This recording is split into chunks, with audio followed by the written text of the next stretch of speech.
ફરી એક વખત નજર કરીશું હવામાન નિષ્ણાત અંબાલાલ પટેલની જે વરસાદને લઈને આગાહી છે તેને લઈને રાજ્યમાં હજુ 2 દિવસ વરસાદની પરિસ્થિતિ યથાવત રહેવાની આગાહી કરવામાં આવી છે। હવામાન નિષ્ણાત અંબાલાલ પટેલે કહ્યું કે દક્ષિણ ગુજરાતમાં ભારેથી અતિભારે વરસાદ થઈ શકે છે। રાજ્યમાં હજુ વરસાદ ગયો નથી। વરસાદ લગભગ 28 તારીખ સુધી આવવાનો છે અને ભિન્ન ભિન્ન ભાગો વરસાદ થશે, જેમાં દક્ષિણ ગુજરાતના ભાગોમાં ભારેથી અતિભારે વરસાદ થવાની શક્યતા રહેશે। આ ઉપરાંત દક્ષિણ સૌરાષ્ટ્રના ભાગોમાં પણ ભારેથી અતિભારે વરસાદ થવાની શક્યતા રહેશે। અમરેલી, ભાવનગર, જૂનાગઢના ભાગોમાં ભારે વરસાદ થશે। સોરઠના ભાગોમાં અને રાજકોટના ભાગોમાં પણ વરસાદ થવાની શક્યતા રહેશે। સુરેન્દ્રનગરના ભાગોમાં પણ વરસાદ થવાની શક્યતા રહેશે।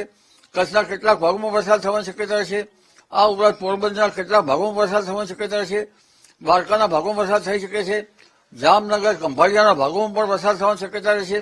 એટલે સૌરાષ્ટ્રના ભિન્ન ભિન્ન ભાગોમાં વરસાદ થવાની શક્યતા રહેશે। જો કે આ વરસાદ જે છે એ ક્યારેક ફાયદાકારક અથવા તો ક્યારેક નુકસાનકારક પણ થઈ શકે છે, કારણ કે ભારે પવનની ગતિના કારણે ધાન્ય પાકો પડી જવાની શક્યતા રહેશે અને ઉગી જવાની પણ શક્યતા રહેશે। વિષમ હવામાનની વિપરીત અસરના કારણે ઉભા કૃષિ પાકોમાં રોગ આવવાની શક્યતા રહેશે। ઈયળ તો છે જ, ઉપરાંત મોરો મસી આવવાની શક્યતા રહેશે, એટલે આ રોગ આવવાની શક્યતા છે। ઉપરાંત આ વરસાદ ગયા પછી ગરમી પડશે, જેના કારણે ખેતરમાં પડેલા પાછલા ઘાસમાં ઝેરી જીવજંતુની પણ શક્યતા રહેશે। અને આ રીતે જોવા જઈએ તો આ વરસાદ જે છે એની ગતિવિધિ લગભગ કેટલા ફાયદાકારક તો અત્યારે ખેતી માટે ગણી શકાય નહીં। આ ઉપરાંત 27 સપ્ટેમ્બરથી 5 ઓક્ટોબર વચ્ચે આજીઓ ગાજવી સાથે કેટલાક ભાગમાં વરસશે, એટલે નવરાત્રીની શરૂઆતમાં ભિન્ન ભિન્ન ભાગોમાં વરસાદ થવાની શક્યતા રહેશે। તારીખ 10 થી 12 ચિત્રા નક્ષત્રમાં પણ વરસાદ થવાની શક્યતા રહેશે, એટલે લગભગ ભિન્ન ભિન્ન ભાગોમાં વરસાદ થશે। નવરાત્રીમાં ગરમી રહેશે અને વરસાદ પડતો જશે સ્થાનિક સિસ્ટમોના કારણે। શરદ પૂર્ણિમાની રાત્રે ચંદ્ર જો શ્યામ વાદળમાં ઢંકાયેલો આખી રાત હશે તો વાવાઝોડું થવાની શક્યતા રહેશે।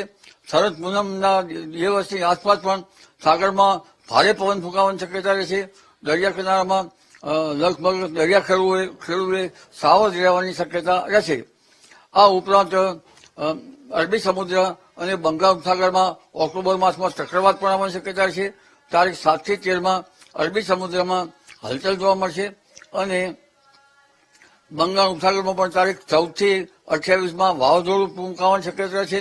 આ વાવાઝોડું ભારે વાવાઝોડું હોઈ શકે, જે દક્ષિણ પૂર્વીય તટો ઉપર ભારે વરસાદ કરશે અને જેની અસરના કારણે ગુજરાત ઉપર તેની અસર થઈ શકે છે। અરબી સમુદ્રનું વાવાઝોડું તારીખ 28 સુધીમાં જો સક્રિય થાય તો લગભગ તેનો ટ્રેક ઓમાન તરફ થઈ શકે, પણ તેનો ટ્રેક જે તે વખતે ખ્યાલ આવશે। એટલે 8 ઓક્ટોબરમાં અરબી સમુદ્રમાં અને બંગાળ ઉપસાગરમાં SST સાનુકૂળ હોવાના કારણે વાવાઝોડા જે થવાની શક્યતા કે આ બાબતનું અનુમાન કરી શકાય છે। નવરાત્રીમાં ગરમી પડવાની શક્યતા રહેશે।